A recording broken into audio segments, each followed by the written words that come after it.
Once you have the event set up, you've set up the event, you've set up an invitations possibly, you've also gone through the event email tab and set up an automatic reminder.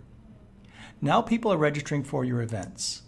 As they register for the event, back on the event registration tab, you will start to see people that are signing up for the event at the very bottom of this page. In this example, we've got 4 people registered. Notice they're all appearing with a green background, and we have one person that has registered, but they have since declined.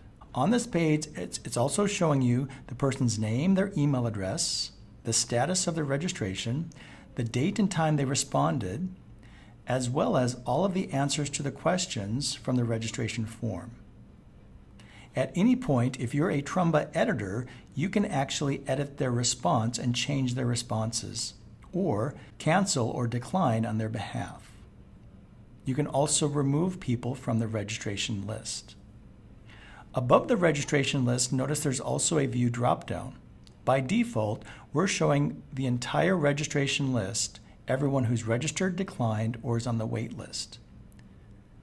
To simplify the view, you can also filter by just people who are attending or confirmed registered, people who are tentative in attending, people who have declined, people who have not responded, only the wait list, or everything without the wait list.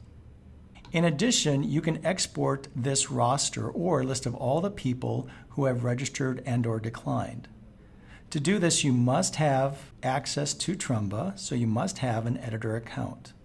To export, just click on the Export button. This will then open or download that you can then open into Excel.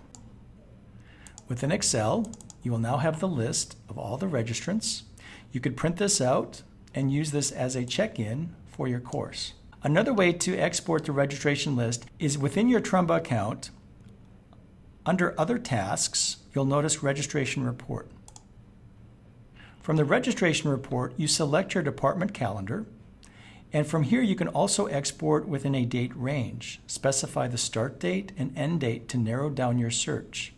You can then run the report, and from here you could download as a CSV, which will download. You could then turn that around, open that into Excel, and then if needed, forward that over to the person who will be teaching the course.